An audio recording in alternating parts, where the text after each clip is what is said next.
on a fait un tournoi de qualification pour le championnat de France en juin l'année dernière, donc où elles se sont qualifiées.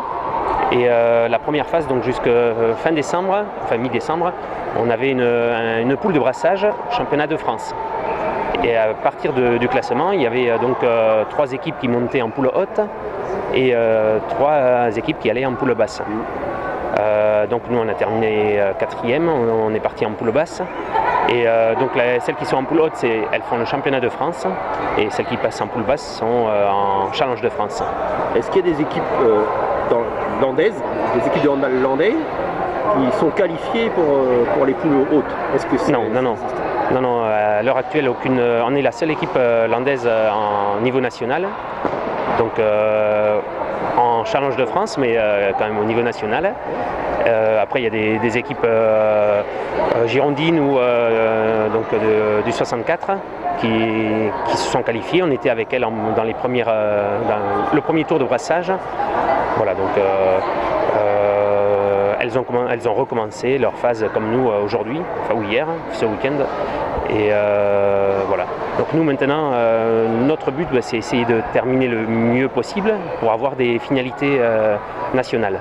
Donc en fait, donc il y a 11 poules en challenge de France. Donc si on arrive à terminer première de notre poule, ou dans les meilleurs deuxièmes, on va faire des finalités, c'est-à-dire des quarts de finale, voilà, quarts de finale, demi-finale et finale, voilà.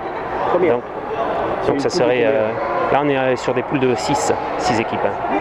Donc avec, là on est dans une poule avec Marmande qu'on avait déjà en première phase. On a également Bruguière qui était également avec nous en première phase. Là on a Castanet qui donc une équipe de Toulouse qui était dans une autre poule en première phase. On a Tournefeuille et Toulouse féminin. Voilà, donc 3 nouvelles équipes qu'on va apprendre à connaître. Bon, en tout cas ça commence bien là. Voilà, on avait à cœur de bien recommencer la deuxième phase de championnat. On s'est fixé des objectifs, on ne va pas brûler les étapes, on va voir comment ça va fonctionner. Et on prend les matchs après, les uns après les autres pour pas se mettre trop de pression. Ensuite, on a vraiment un cœur d'essayer de pouvoir jouer une phase finale, mais à l'heure actuelle, on ne connaît pas les équipes et on verra bien ce qui se passera. Voilà. Vous, spécialiste, vous avez vu le match, vous avez bien fait d'enfoncer pendant qu'elles faisaient dodo, parce qu'elles sont un peu réveillées à la mi-temps. Ce qu'on leur a demandé, c'est de ne pas baisser le pied, de garder le rythme. On savait qu'elles ont fait un long trajet pour venir, donc plus de 3 heures de bus. Généralement, il y a toujours des conséquences sur les organismes. Et voilà, c'est notre premier match de reprise. Il y avait la coupure hivernale. Et voilà, donc on avait les intentions de faire un bon match. On a su mettre les ingrédients qu'il fallait.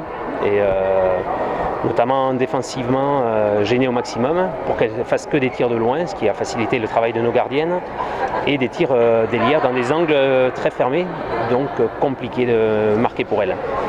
Ensuite, nous on a alterné du jeu très rapide et du jeu plus lent pour déstabiliser leur défense, ce qui a très bien fonctionné aujourd'hui.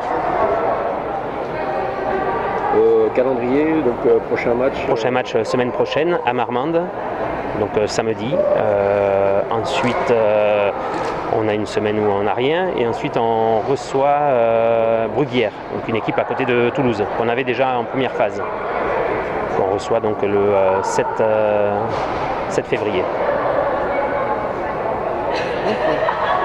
C'est des matchs aller-retour? Match aller-retour, oui. Donc ça fait 10 matchs? C'est ça. 10 matchs, voilà. On va attendre voir ça va se décanter, quoi. Voilà, donc là c'est... Voilà, on s'est fixé des objectifs, mais voilà, on n'y pense pas parce qu'on est très très loin pour l'instant de... C'est leur salle habituelle où elles jouent? Oui, ça c'est la salle donc, municipale, la salle du collège, le gymnase du collège, et c'est ici que quasiment toutes les rencontres se font. On a un deuxième gymnase au lycée, mais le problème c'est qu'on n'a pas de place pour le public, il n'y a pas de tribune, et très très peu de place pour le public. Donc l'essentiel des matchs, oui mais là-bas c'est bien pire, donc l'essentiel des matchs se fait ici. Alors on a un projet d'agrandissement avec des bureaux, une salle de réception, voilà, donc, qui se fait par la Max et la mairie. donc sur tout un côté du gymnase, qui devrait démarrer fin février. Et ensuite, on espère toujours, il devrait y avoir un nouveau collège qui se crée d'ici 5 ans à peu près sur Tyros, et donc avec un nouveau gymnase, et peut-être avec des tribunes qui seront à la hauteur de nos enjeux.